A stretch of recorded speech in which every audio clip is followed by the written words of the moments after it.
This is the first of a two-video series which I prepared for you on the King's Indian defence, and together the two videos form a complete repertoire for black in this opening. Now, the King's Indian defence has always been one of my favourite openings, despite the enormous body of theory that is built up around several critical lines, because of the variety of choice at black's disposal.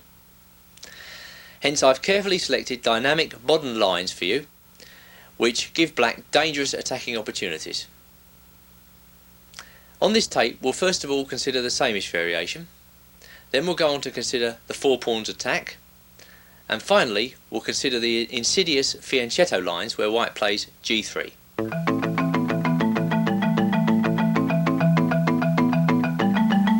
The sameish variation is introduced by the move 5f3, and it's one of white's most popular ideas against the King's Indian defence. In this video we're going to examine an original idea which I had and tried in correspondence chess against a Russian player in the semi-final of the World Championship. This idea starts with the move 5b6. Now actually this idea is hardly used and has hardly been used in the past, but I think the move is quite playable. The system with 5b6 can't be compared with the analogous system, if we just retract the pawn to b7, castles, bishop e3, b6, although the positions look quite similar, because I think black gains in flexibility for not having castled. We're now going to follow the game Lukmanov-Martin from the semi-final of the World Correspondence Championship 1993, and in this game my Russian opponent played bishop e3. Well, this is quite normal in the sameish variation, because actually white's setup is geared to a kingside attack. For instance, he may play just queen d2 and then violent moves such as h4, g4, h5 with a traditional kingside attack. This can be especially effective if black has castled early. Now, the main idea behind black's system is not to castle early, in fact to wait a little while for white to reveal his hand. Instead of bishop e3, bishop d3 was supposed to give white the advantage. For instance, bishop b7, knight ge2, c5, d5, knight bd7, castles, knight e5, and now f4, when knight takes d3, queen takes d3, gives white a big spatial edge, and white's plan of bishop d2 and rook ae1 leading up to the advance e4 e5 is difficult to meet. Another variation illustrating white's supposedly good chances after bishop d3 is e5, d5, knight h5, knight ge2, black castles, and white just develops sensibly with bishop e3, knight d7, queen d2, a5. Black is trying to cement the position of a knight on c5 without being worried by the pawn advance b4. Bishop c2 by white, knight c5, and now in the game Ray versus Stein, Amsterdam 1969, white boldly grabbed a pawn with g4, knight f4. This is a regulation pawn sacrifice by black. It's just that here I don't think black's got enough for the pawn. Knight takes f4, e takes f4, bishop takes f4. Advantage to white in my opinion. So, assessing the information, I intended knight bd7, which I think is an improvement. Black keeps his bishop on c8 and intends c7 c5 or e7 e5 according to circumstances. I think knight bd7 is an excellent waiting move here. A typical line might be 7 bishop e3, now comes c5, d5, knight e5, and if white plays knight e2, then e6. And in comparison with the two lines we've just looked at, black's way ahead of both of them in terms of counterplay. He's ready to take white's bishop on d3, and he can also consider capturing simply the pawn on d5 when his bishop stands quite well on c8, with a position not dissimilar to a modern Benoni. Here I think black stands well, at least that's what I was going to do. So back at the game Lukmanov-Martin, my Russian opponent played bishop e3, the most natural move on the board really. Then black played bishop b7. Now actually bishop b7 is the move which puts most black players off the double fianchetto. The reason being that if white ever gets around to playing d4, d5 at the right moment, then you can see the bishop on b7 is getting throttled. I wasn't too worried about that because as long as black waits with castling, he hangs around in the centre for a little while, making good flexible waiting moves, then it shouldn't matter too much that the bishop's on b7. You'll see what I mean as the game goes on. White played queen d2. And black now played c5, actually inviting white to block the centre with d5. Which of course white did, and I think that's the best move. Then came knight bd7.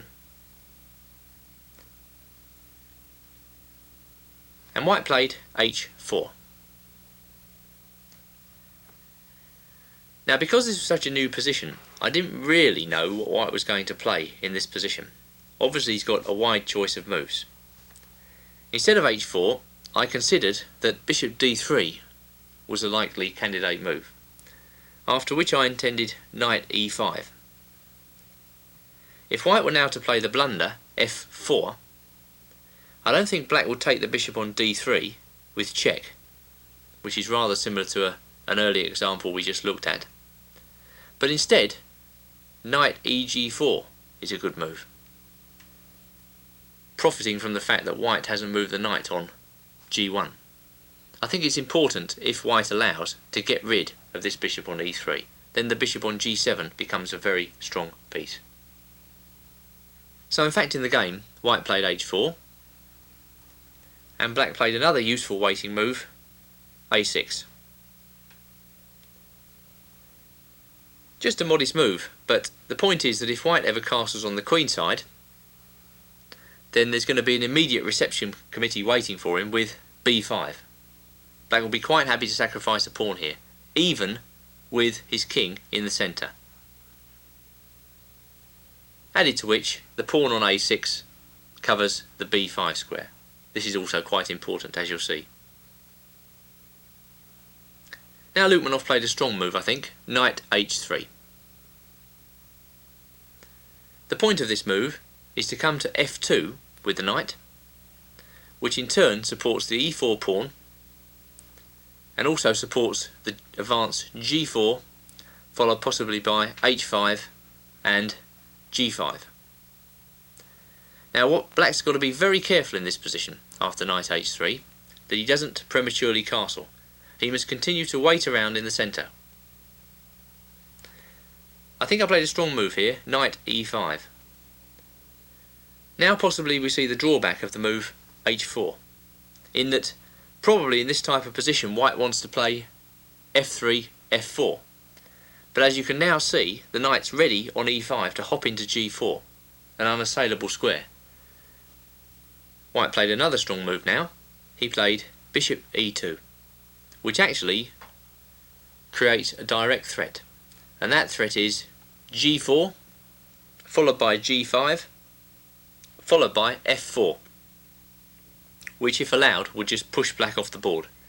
White would gain a tremendous control of space, should that happen. So after bishop e2, I played h5, keeping control over g4. White played knight f2. Maybe that's not the best. Now around here, Lukmanov had to start making difficult decisions, so I was well satisfied with that. In fact, black's position looks passive, and I don't know, it's difficult to see what black's going to do, but black is actually waiting for white to reveal his hand. And in fact, black's position is extremely difficult to crack.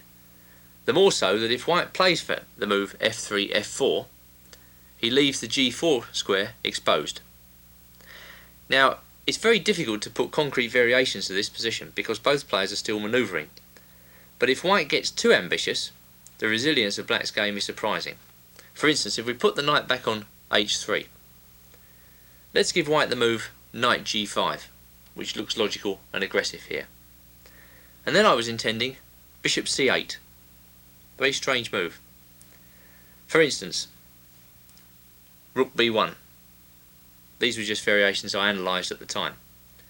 In fact, white's been held up, so much so on the king side he's got to now turn to the queen side if he wants to put pressure on black's position, hence rook b1. And now, b5. A takes b5. A takes b5, so this is a pawn sacrifice. Bishop takes b5 check. Bishop d7. Bishop e2. Actually, it was quite important, I think, not to take the bishop on d7 because that would leave the c4 square exposed. So I thought bishop e2, and then queen a5, a3, and now black castles. Black's waited around to the right moment. Typical Benko gambit pressure coming up with rook f b8. In fact, this is quite a lousy Benko for white because he's so weak on the king side. So I estimated this position as better for black, despite the fact that he's pawned down. So another variation, after knight g5, bishop c8. Let's give white the move a3. Again trying to crack black open with b4. Then comes bishop d7. b4 by white. Then I thought queen c7, attacking the c4 pawn indirectly. B takes c5, B takes c5, rook b1, and now I think black simply castles, leaving white wondering why he's got this pawn on h4. I think this position is better for black actually. Now after bishop c8, Lukmanov played bishop f4. And it was becoming clear to me at this stage that he didn't really know what to do. He didn't really understand how to meet black's cagey idea. I wonder whether white really is threatening bishop takes e5 here, followed by g4. I couldn't really believe it, and I'll tell you why. I played rook a7, and more or less inviting white to take the knight if he wished. And I analysed the following variation. Bishop takes e5, d takes e5, knight c d1, bishop h6, bringing black's bishop into play, knight e3, castles, knight d3, and then just queen c7. And I thought black had a good game here. I mean, this bishop on h6 is very strong. Although you understand it's a very difficult position to evaluate, I don't think black has any problems here. So I was quite happy if Lukmanov had taken the knight on e5. He didn't do that. Actually, it's probably quite frustrating for white. I mean, here he is all souped up and ready to roll on the king side. He's waiting for black to castle and then he'll try and mate him. And black's simply not castling. He's making all manner of functional waiting moves. Well, white castled on the queen side, lost a bit of patience, and black played knight fd7. I wasn't going to give him the second chance to take that knight anymore. And white plays king b1. Right now, having waited for so long, I decided that white, having committed himself, and this is the whole point of black's system, just to wait for white to commit himself. I mean, in a sense, h4 committed white. Castling on the queen side commits him even more. I decided to try and start an attack. Black played b5. It's very surprising black can attack from this position, but in fact he can initiate a very violent attack here, as you'll see. Well, after b5 the pace picks up a bit. White played c takes b5, and now, having shuffled around for so long, black's attack was remarkably quick to appear with queen a5. Suddenly you see the pressure beginning to mount. White played rook c1. The point of this will be revealed a little later on. And black played a takes b5. Bishop takes b5, and then black's bishop went to a6. So what has happened here really is we've got a kind of Benko gambit position where white has actually castled on the queen side directly into black's attack. Well, the point of rook c1 was now revealed. He played bishop takes a6, queen takes a6, and now b3. So the rook on c1 gives the knight on c3 welcome added protection against the power of the bishop on g7. But again, black's next move is not unexpected. Black castled on the king's side. Well, despite the fact white's a pawn up, I really wouldn't like to be white in this position because, as you can see, the rook on f8 is threatening to swing across to b8 or a8, and the pressure will just then mount. Actually, I believe black almost has a winning game right here in this position, but it needs to be proven. Well, white tried to get black's bishop off the board, bishop h6.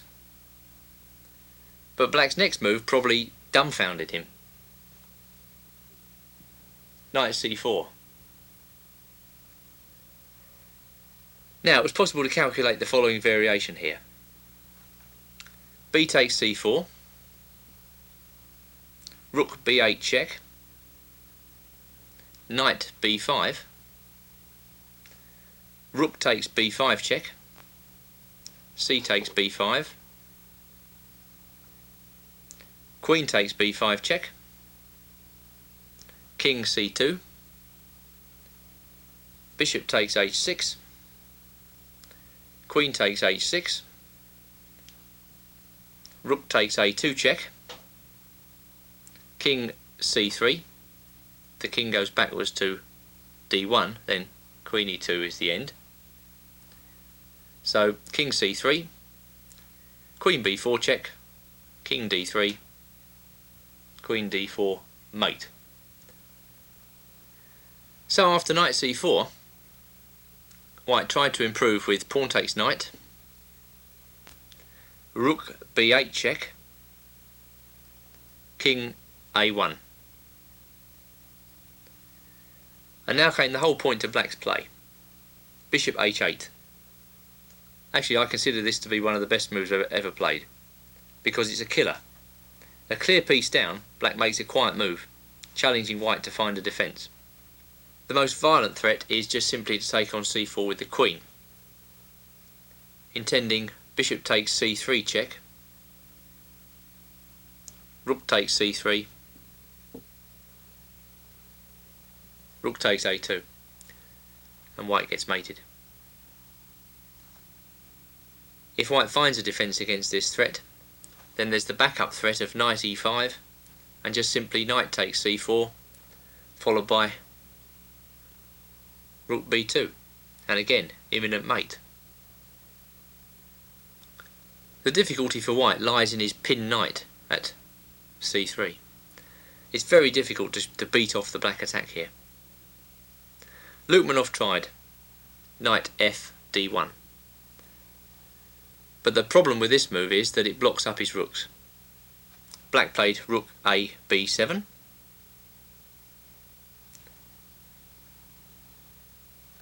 rook e1 by white, and now came the move knight e5.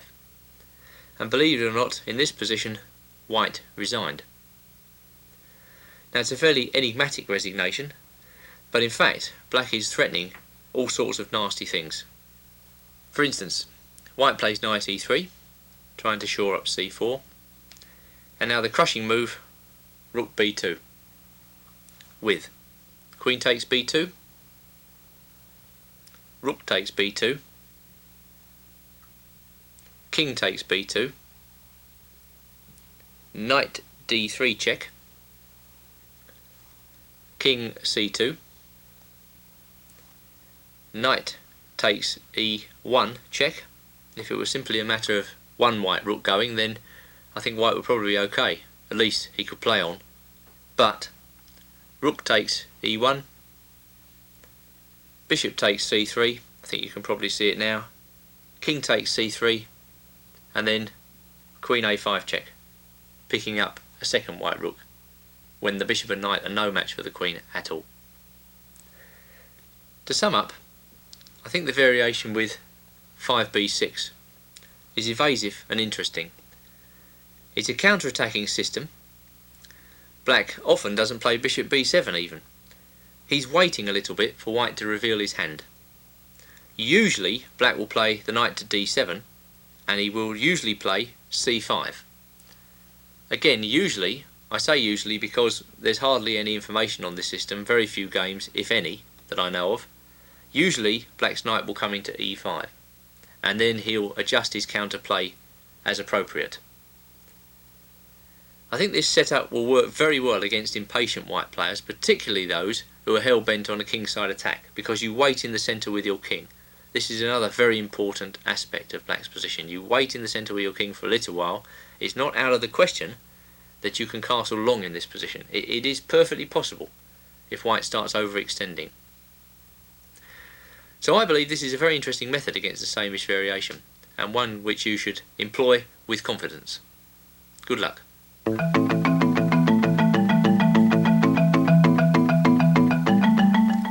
The four pawns attack is initiated when white plays the move 5f4, reaching the following position.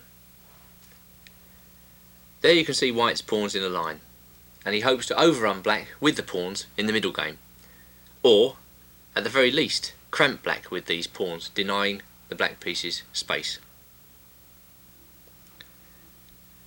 On this video I'm going to propose a counter-attacking line for black, very similar to the Benko gambit, and it goes as follows.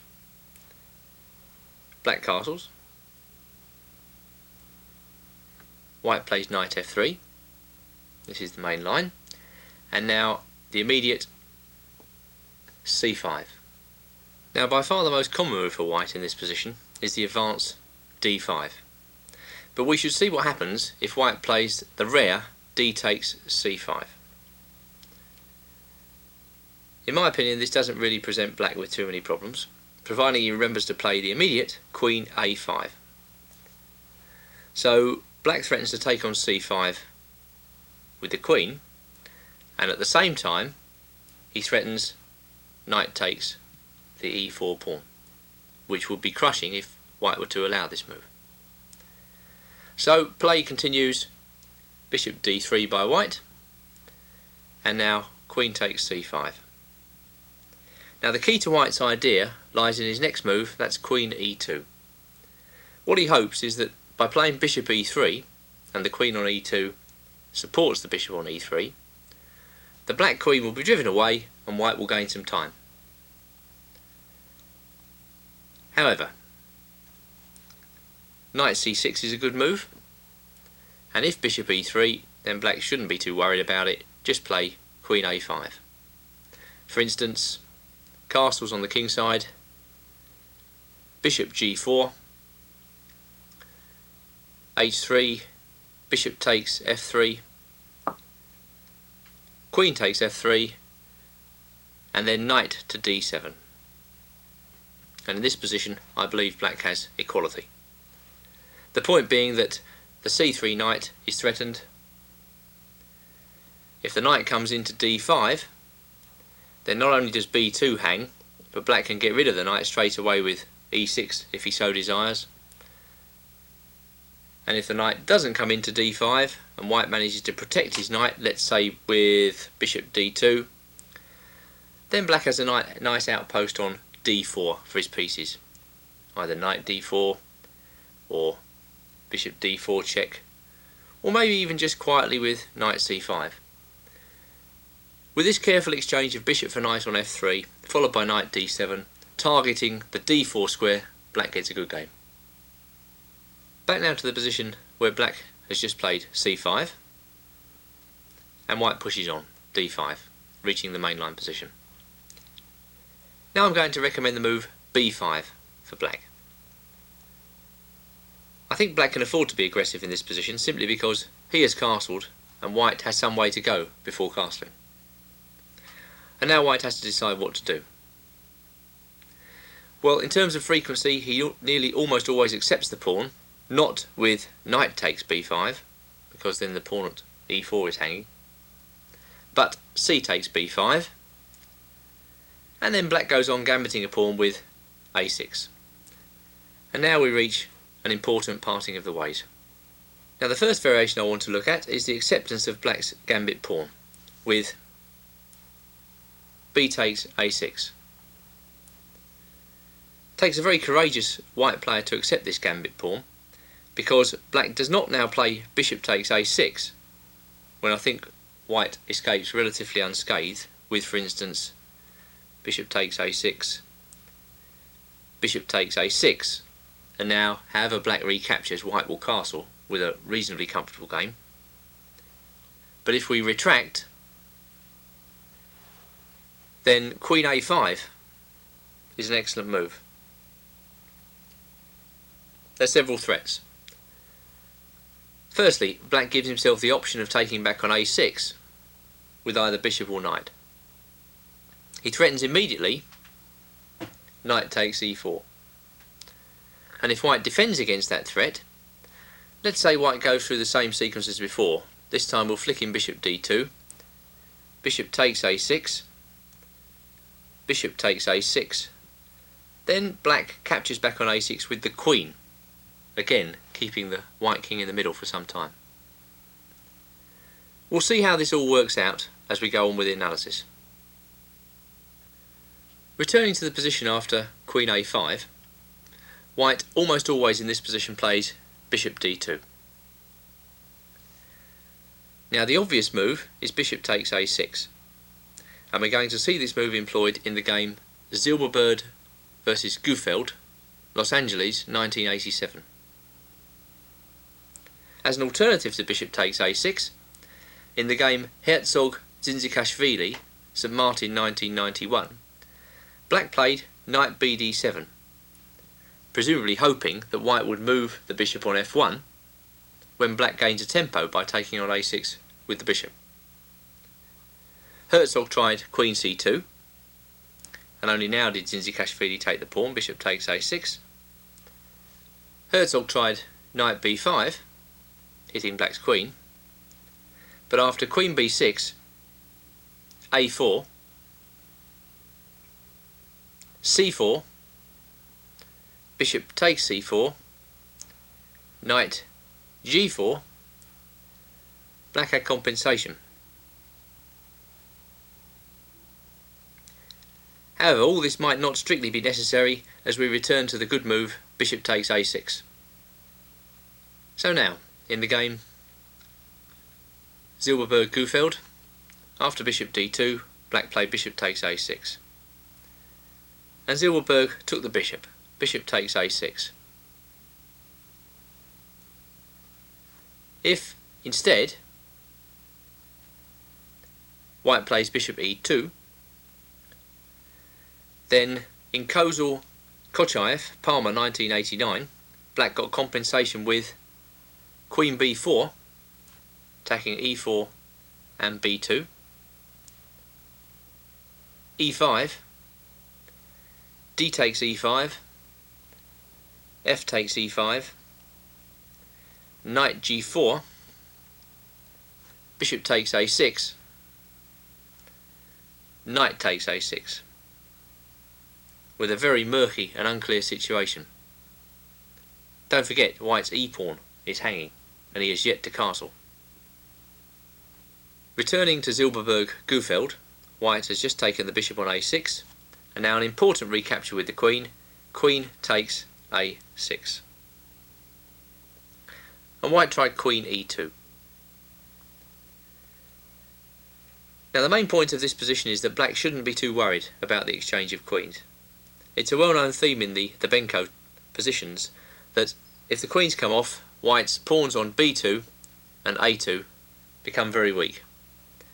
Added to which, it's difficult to see a satisfactory home for the white king in this type of position.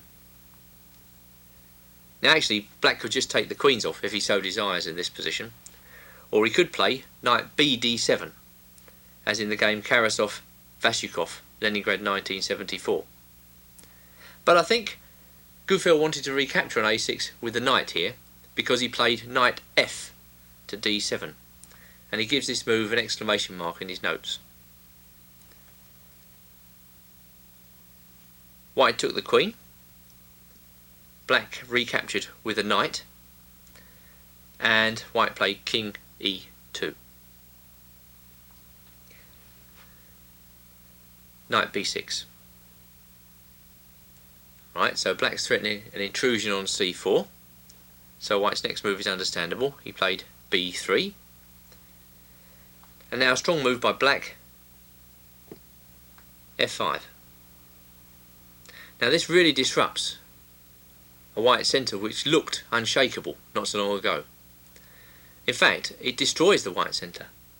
And then after the centre's been destroyed, what about the position of white's king? Isn't it rather precarious there on e2?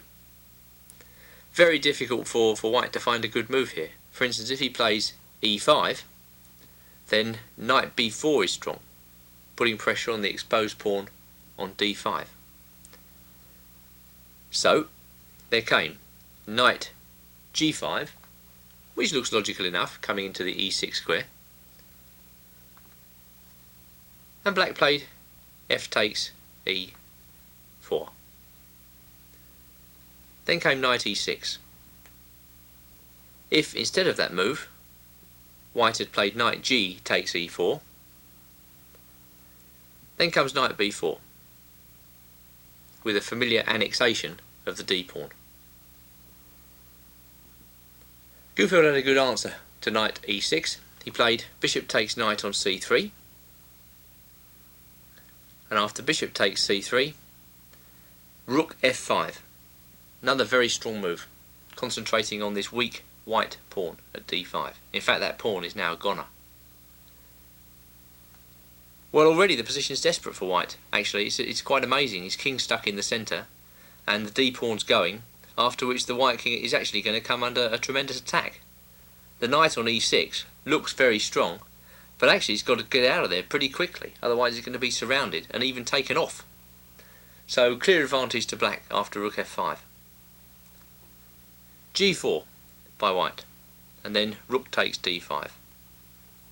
And white played f5, trying desperately to open up the king side and start an attack against the black king. Rather hopeful in this current position, I would say. Right, rook d3 by black.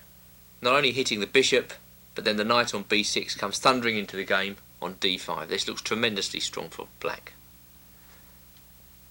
White defended the bishop, rook ac1, but then knight d5, hitting the bishop again.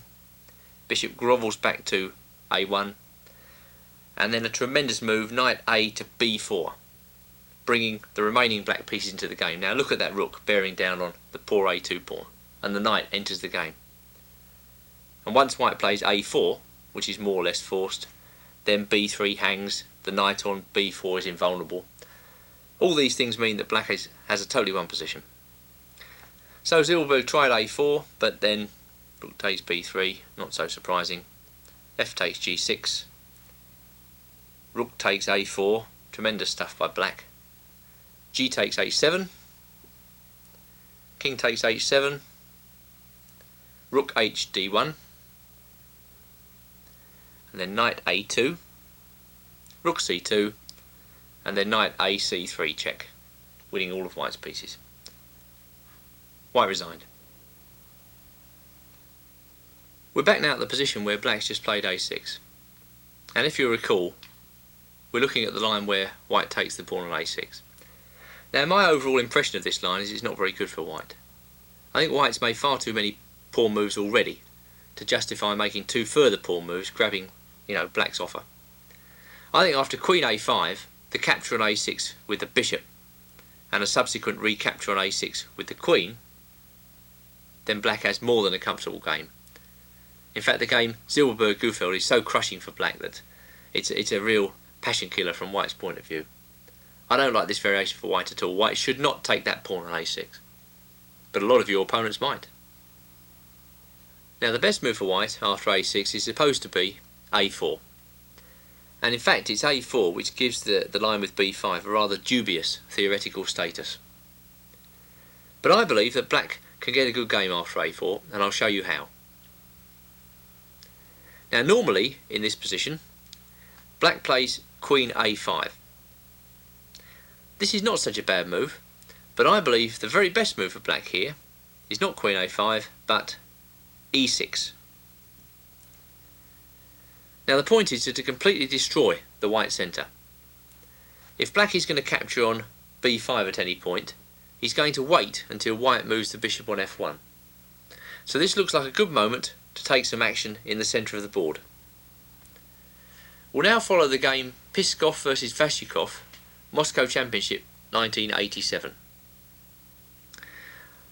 After e6, white played bishop e2. Now as we've said, when white moves his bishop it's time to take on b5, so black played a takes b5, and then comes bishop takes b5, and then e takes d5 by black. The point is that after e takes d5 by white, I think black goes bishop a6 here with quite good compensation. For instance, white castles, black takes on b5 with the bishop, knight takes b5, and now knight e4 with an excellent game. The plan, if allowed, is rook e8, or black might play f5, or you can also consider just knight d7 and knight f6, or maybe knight d7 and knight b6. That knight on e4, combined with the bishop on g7 powering down the diagonal to b2, gives black excellent compensation. And don't forget, white's pawn on d5 is quite weak here. I believe black has more than enough for a pawn in this sort of situation. So back at the game Piskov-Vasyukov, after e takes d5 by black, white went e5. Black played d takes e5, f takes e5, and now a slightly surprising move, probably a mistake, black played knight e4. Personally, I find knight g4 a better move. The point being that if white captures on d5 now, for instance with queen takes d5, then I think black can play queen takes d5, knight takes d5. Here are just a few thoughts of my own to illustrate the possibilities. Black takes on e5 with the knight, and then white should probably take this knight, drawing black's bishop out into the open board. Bishop takes e5. The drawback of this idea from white's point of view is it gives black this wonderful square bishop d4. And now there are several moves for white, none of which I think give black too much hassle. The most obvious of these moves is bishop h6. But then I think black simply responds rook d8. If white follows up this move with either rook d1 or even castles on the queen side, then black's response will be bishop d4.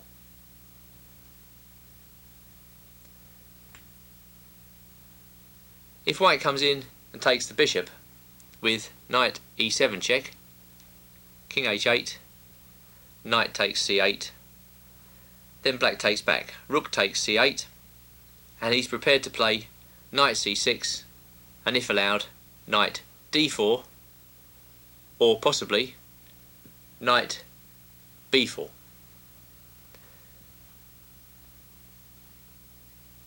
Black can always answer an attack against f7 with f7, f5, and he may, at some point, decide to cover the 7th rank with, for instance, rook a7. So all these possibilities give black an adequate game, in my opinion, after bishop h6. So instead of bishop h6, what happens if white simply castles on the king side? Looks like a good move.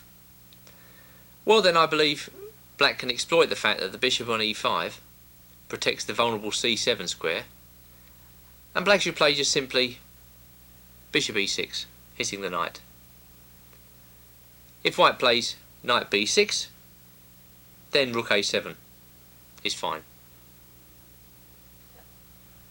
If bishop c4, then I think knight c6 is adequate, with familiar penetration to either d4 or b4 as appropriate.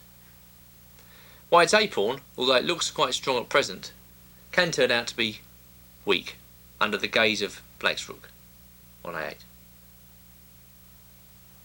Back at the position after e6, white can try queen b3. Then I think black's idea of opening the centre is revealed to its best advantage. Black would play e takes d5. Now if knight takes d5, then the pawn at e4 hangs. So e takes d5. Then black plays rook e8 check. And after bishop e2, the cunning move, the excellent move, knight e4. Now it's difficult for white to play a decent move here. I think he's probably got to take that knight. And when he does take the knight, knight takes knight, rook takes knight. Obviously white's under pressure. He can't castle, the bishop e2 hangs. White's got to resolve the precarious position of that bishop. And also, black threatens maybe to double up on the e-file with, for instance, queen e7. There's a nice square on b4 for the rook, if necessary. For instance, if rook b4 straight away, then probably black is just threatening a takes b5. So all in all, after knight e4 and the capture on e4 with the rook, the recapture, I think black has an excellent position. That's the sort of thing he's aiming for when he plays e6. To take on d5, then give that check. So to sum up, against the theoretically recommended a4, I think you should play e6, trying to blow open the centre. You threaten to take on d5, and when the e-file opens up, to give a check with the rook on e8. The final move for white worth considering in this section, after e6, is the capture d takes e6. I believe that black should now recapture with the bishop. This hasn't been played very often, presumably because white players don't like developing black's pieces.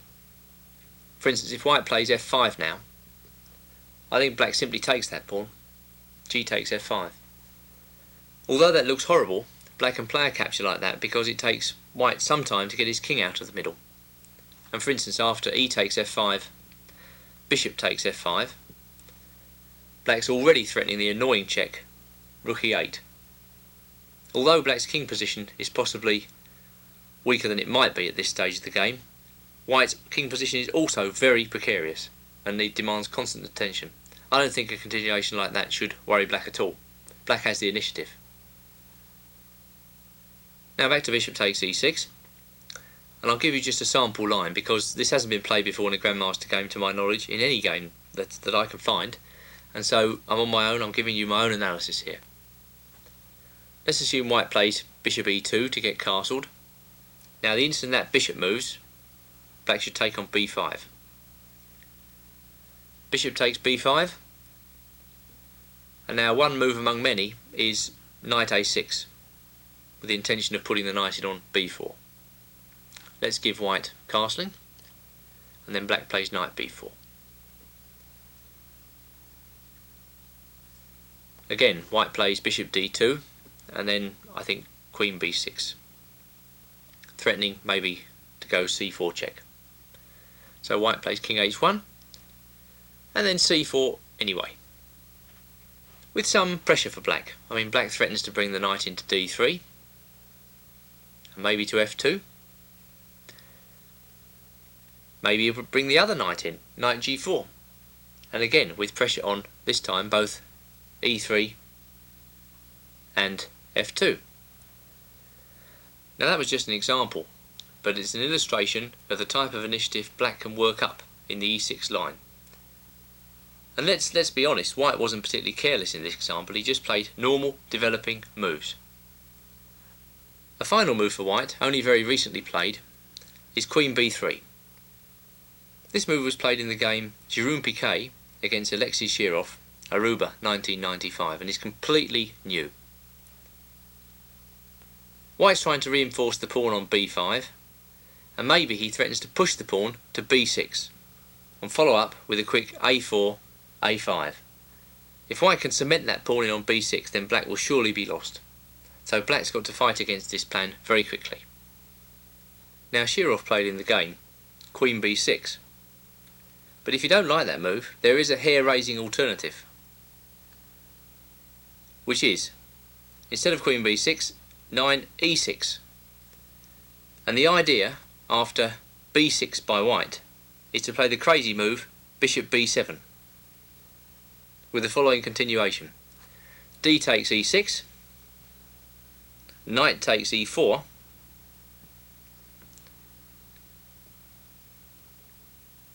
E takes f7 check, King h8. Now I rather like this position for black. I like his tremendous advantage in development and the fact that the white king is still stuck in the middle.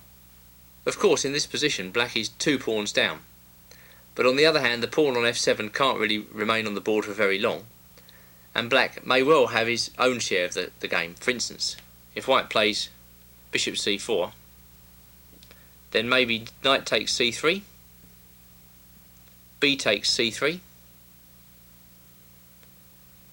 bishop takes f3, g takes f3, and queen h4 check, to be quickly followed by knight d7 connecting the rooks. Surely black must have a dangerous initiative here. Back to the game Piquet Shirov, where we left Shirov playing Queen b6, and Piquet played a4. Now if a4 was dangerous before, it's doubly dangerous here, because white's threat of a5 will hit the black queen, queen moves away, wherever, let's say b7, and then white pushes on with b6, throttling black. That b pawn is a winner. So black must be on his guard, right here. After a4, black played a takes b5, bishop takes b5, and now Shirov gives as best the move knight a6, intending knight b4, with a very unclear situation. Summing up, I think black should take the 4 pawns attack head on and meet it with the move 7b5. I think this move gives black the initiative, and the Benko gambit type positions that arise from it, where black sacrifices a pawn to open the queenside files, are difficult for white to meet now that he's loosened his position with pawn moves like f4 and e4, despite being regarded as theoretically dubious in virtually every opening manual on the market. I believe this variation is very much alive and kicking.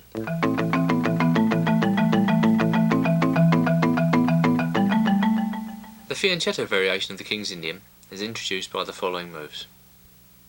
White plays d4, knight f6, c4, g6, and then white plays the outwardly modest move g3.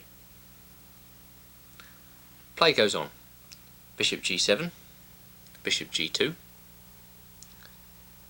black castles, and white plays knight f3, black plays d6, and white castles. And on this video I'm going to recommend the system knight c6, knight c3, bishop f5. A couple of ideas behind the move.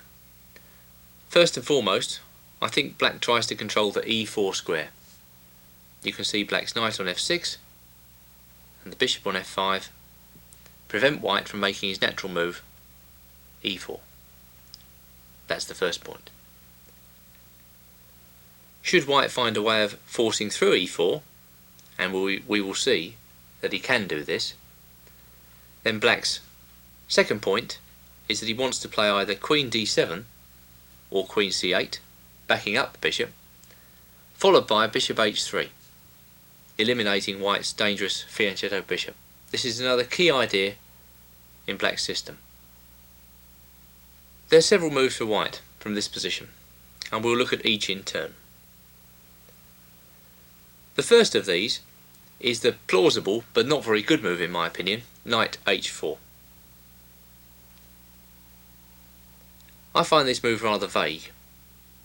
White puts a knight on the side. Okay, black's not going to let him have the bishop on f5, and when black retreats with bishop d7, whilst black's bishop is on quite a coherent square, you may say even a good square, d7, one can hardly say the same for the poor knight on h4. A couple of grandmasters, particularly Viktor Korchnoi, have tried this move, but they haven't really got anywhere. And I'll give you a couple of examples to prove it. For instance, the game Korchnoi-Gufeld, USSR Championship 1965, Korchnoi tried f4. Black went knight a5, attacking the pawn at c4, and after queen d3 played c5. White played d5, and then black played a6. White played b3, black went straight through with the move b5. White played bishop d2, rook b8. So whilst the white knight remains out of the game, out on a limb on h4, black is consistently preparing pressure down the b file. After rook b8, white played rook ac1, then came queen c7, and white tried to play in the centre with e4. After this there came pawn takes pawn, b takes c4, and then rook b2, with an excellent position for black. There are two other lines for white after knight h4, bishop d7, neither of which promise any advantage. First, in the game Chong-Gufeld, Cuba 1984, white tried e4, and black hit at the sensitive d4 square straight away by playing e5. I think this is a correct move. Chom pushed on with d5, and black played knight d4. Then came bishop e3, and black sacrificed a pawn here with c5, obtaining good play after d takes c6, b takes c6, bishop takes d4, e takes d4, queen takes d4, knight d5. Finally, in Johansson Bobotsov, Havana 1966, after knight h4, bishop d7, white tried a quieter move, b3. This type of play can't promise white too much. If he wanted to play b3, should have played it before he put the knight on h4, I think. Again, e5 is a clean equaliser. For instance, d takes e5, d takes e5, bishop b2 by white, and now black just plays simply rook e8, knight d5, black took the knight, knight takes d5, c takes d5, knight e7, e4, and then black equalises the chances with c6. Black's plan, if allowed, is to take on d5 with the pawn, and then reroute his knight via c8 to d6. When he's in good shape, an f5 is firmly on the horizon. A second move for white, which we're going to consider, is the move 8h3. I think the main idea behind this is that white wants to stop black from playing queen c8 followed by bishop to h3, eliminating his bishop on g2. So he plans to answer queen c8 with simply king h2, and then he'll get on with preparing the advance e4 when the position of black's bishop might prove a little troublesome. Well, now I believe the best move for black is knight e4. A simple equaliser. If white takes this knight, then bishop takes e4, and black is already putting white under pressure. There's a threat of bishop takes knight on f3, followed by something takes on d4. The pawn on h3 looks superfluous, and in fact, if allowed, black can target white's d pawn by, for instance, if white now plays bishop e3, then e6 followed by d5 will fix that d pawn down, and black can use it as an object of attack throughout the middle game. So, after knight e4, probably the best move for white is knight d5, refusing to exchange. And then in the game Vladimir-Borisenko, USSR 1957, black was able to maintain equality after bishop d7,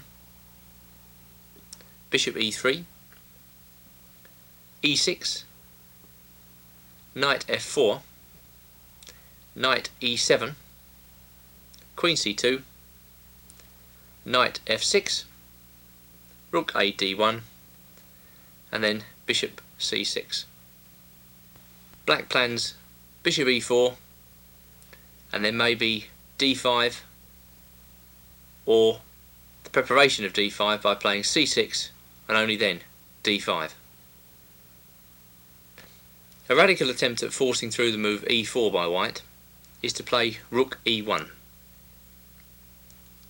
And now we're going to follow the game Storey versus G. Timoshenko, Slovensko 1994.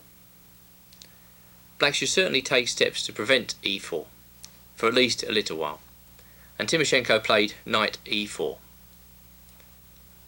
Now we've seen that taking on e4 doesn't lead to very much for white, so Storey played knight d5, and black played the immediate bishop d7.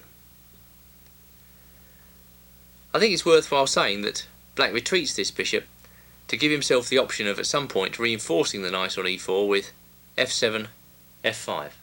This is quite an important trump for black, and you'll see it enacted in this game. Storey played b3, and black played e6, hitting the knight. Storey played knight e3. Now in his notes of the game, in place of knight e3, he gives knight f4, and then he says that black should play f5, intending g5 with a kingside initiative. After knight e3, black reinforced his knight with f5, bishop b2, and black played g5.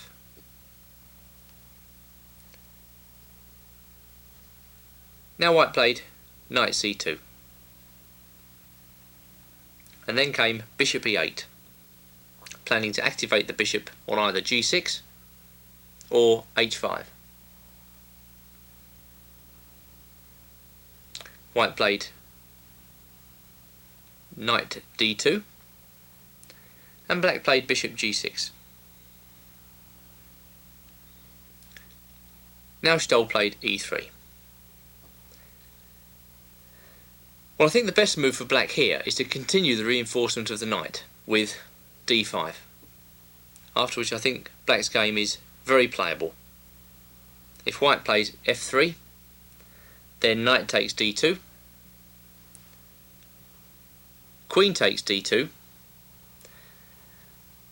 we've got a kind of Dutch formation where black's well placed on the king side, got a firm foothold in the centre, and I believe he's got full equality here.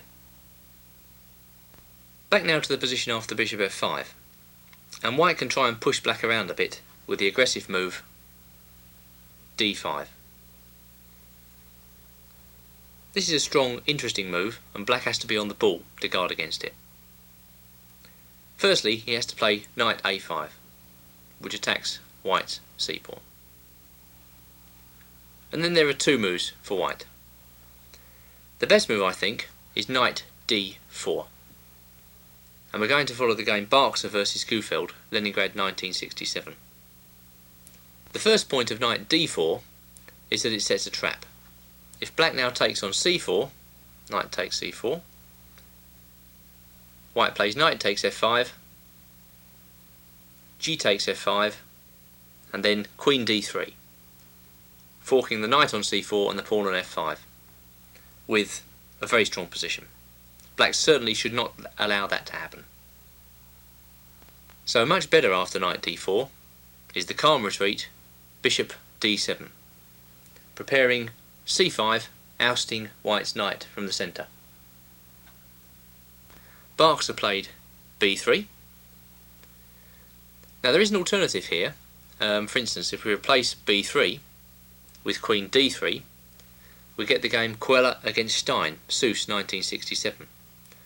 But black got tremendous counterplay after that, with c5, knight b3,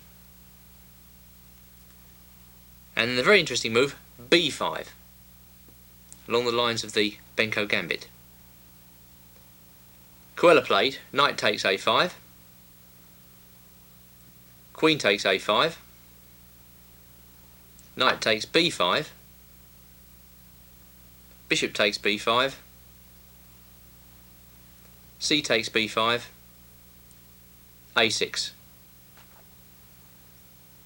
b takes a6, and then rook fb8, bishop d2, queen takes a6, with sufficient pressure along the A and B files, and in fact black went on to win.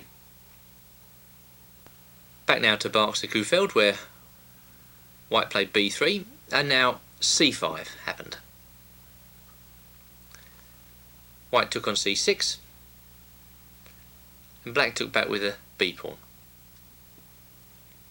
Bishop b2, rook b8, threatening knight takes on c4. White protected his bishop on b2 with queen d2, and then came c5, knight d b5, knight c6, knight d5, knight takes d5, bishop takes g7, king takes g7,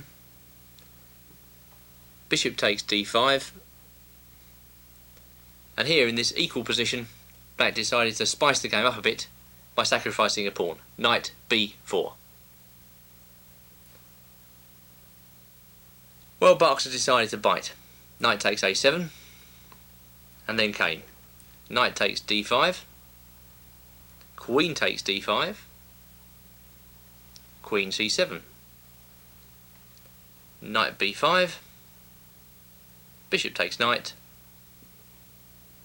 pawn takes bishop, rook takes b5. Well, fans of the Benko gambit will know just how difficult it is for white to attack this type of black pawn chain. All the pawns connected, the backward E and F pawns well away from white's major pieces, and black all ready to initiate pressure down the open A and B files, with for instance a move like rook a8 at some point. We'll just take the game on a few more moves to illustrate why black has slightly better chances here. White went rook fc1, and black played queen b7. White went queen d2, and now black piled on the pressure down the files with rook a8. White went rook to c3, and black played king g8, getting his king out of the way. Rook ac1, and black played rook a3. Rook 1 to c2, and then rook b to a5. Now objectively, this position is probably a draw, although it's extremely difficult for white to defend. In fact, white lost this game. You'll find the game in the booklet. White went on to lose in 48 moves. But you can't deny that here black has all the pressure, and that's exactly what we're looking for in this line. Returning to the position after knight a5, the less aggressive way to handle the position with white, but probably the move you'll most encounter in your own games, is knight d2. The point is white simply protects the pawn and threatens to expand with e4. We now follow the game Yusupov-Gulko, Reykjavik, 1990, where black played a good move here, c6. No point in being too convoluted about it, just attack the white centre. Also setting a little trap by black, because if white now plays b4, which looks like it wins the black knight, then comes knight takes d5, exclamation mark, uncovering an attack against the knight on c3, and if white plays knight takes d5, then the simplest for black is c takes d5 with a double attack. The knight on a5 and the pawn on d5 hit the pawn on c4. The obvious attack is the bishop on g7 against the rook on a1. So black's knight escapes a death sentence. Back at the game, Yusupov played e4 and black played bishop g4. A nice little probing move, hoping to get f3 out of white, when the bishop just drops back to d7, hoping to claim that f3 is a weakening move.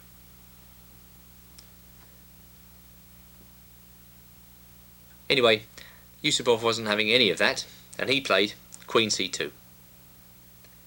Then came c takes d5, c takes d5, and the normal move, rook c8, hoping to profit from the fact that the knight on c3 is pinned against the queen. White played rook e1, and black played b5. And I think in general the opening's been quite satisfactory for black. He threatens b4, he's got pressure along the c-file, and his pieces, although slightly scattered, the knight on a5 for instance, come back into the game straight away with knight c4. A quiet line for white, but one which black must play accurately against, is b3 here. Black plays the usual knight e4, and after bishop b2 we get the familiar setup, knight takes c3, bishop takes c3, and then bishop e4. Two moves have been played here, neither of which give black too many difficulties. The first of these is queen d2, and then play should go e5, d5, knight e7, knight e1, bishop takes g2, knight takes g2, queen d7, e4, f5, with a comfortable game for black. For instance, in the game Krogier-Schofield, USSR Championship 1967, white went e takes f5, g takes f5, f4, and then knight g6, maintained a good game for black. Instead of queen d2, white may try rook c1, probably a slightly better move, but I think the same recipe should be applied by black. Let's play e5 here, and then go on as follows: d5, knight e7. And now if white wants any advantage at all in this position, he has to play bishop h3 here. Now the point of this unusual move is to try and take profit of the position of black's bishop on e4. White intends to retreat his knight, for instance to d2, force the black bishop away, and then try and chase it around. For instance, if the bishop goes to f5, white simply drops back to g2 with his bishop, threatening e4, with tremendous gain of space. So black's got to be on the ball against bishop h3. Now, probably the best move here is the immediate bishop f5. although bishop takes f3, e takes f3, f5 may also be playable. But after bishop f5, theory runs bishop takes f5, knight takes f5, e4, knight e7, c5.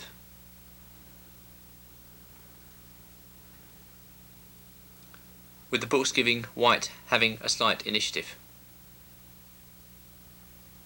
Not so sure about this, because I think black should aim for f5 as quickly as possible. So not the immediate f5 because of knight g5. But if black plays h6 in this position, threatening f5, then I think he can count on a reasonable game. For instance, h6. White takes on d6, c takes d6. Black recaptures. C takes d6. Queen e2. Queen d7. Rook c2. f5. And I assess this position as level. A final attempt by white to force through the move e4 is knight e1. Against this move, I recommend queen c8, with the idea that if white goes e4, then black plays bishop h3.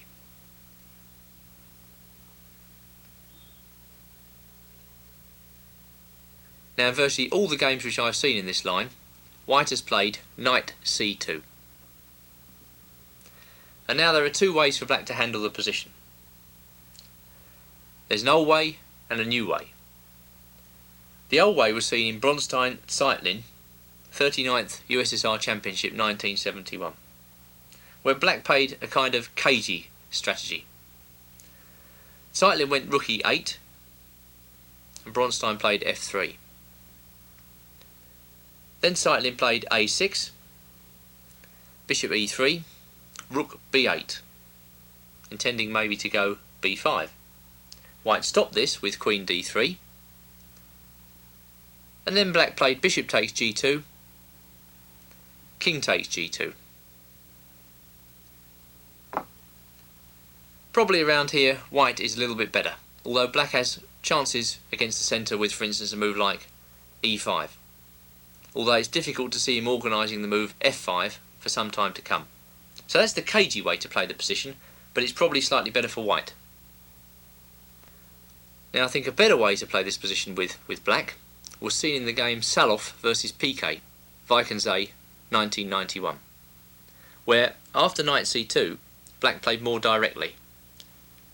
Bishop takes g2, king takes g2, and then directly e5, rather than waste time on rook e8. Saloff Piquet went d5, knight e7, and then queen e2. Well, after queen e2, black got on with the business of preparing f5. He played knight d7. White played f3, and black played a5. He could have played f5 immediately. Saloff played bishop g5, a kind of disruptive move, and black went rook e8. Bishop e3, b6, white played b3, and finally black got around to playing f5. White played a3. Now obviously in this game white's chances lie on the queen side, and with a3 he prepares the move b4, trying to open things up there. Black should counter white's pressure on the queen side by trying to initiate an attack on the king side. Therefore, after a3, black played king h8. Now the main idea of king h8 is to play knight g8. The rationale is that the knight on e7 isn't doing very much. It'd be much better placed on f6. For instance, the manoeuvre knight g8 to f6 could easily happen, and then black can maybe consider bringing his knight out to h5, trying to put pressure on the white king side. So king h8, and Selov went straight through with b4. Now there's no threat to take on a5 immediately. I think if that happened, black would be delighted to capture with the rook. So he played knight g8, and white went rook a b1. Well, now that the rook has left the a file, Piquet took on b4, a takes b4, a takes b4, and black went knight gf6. White played queen d3, and black played rook f8. Now if white takes twice on f5, for instance e takes f5, g takes f5, queen takes f5, then black will respond with the discovery knight takes d5, attacking white's queen. So after rook f8, white went bishop g1, and black went knight h5, after which the game was completely unclear. Black certainly has chances on the king side. Summing up, I recommend the move bishop f5 against the fianchetto variation. It's interesting and little played. If you study the information on this video, you'll have an undoubted advantage against most of your opponents, who won't really know much theory on the line. Perhaps the most critical line of all for white is where he plays knight e1 and hopes to force through the move e4. But if you remember to play queen c8 and then e4 bishop h3, followed by taking on g2 and a quick e5, I believe that even here, in the most critical line, black can work up a good game. I think you'll agree that this repertoire is both individualistic and interesting. Black gets good chances to secure the initiative without falling foul of the theory merchants. That can't be underestimated. I can promise you more of the same on video 2.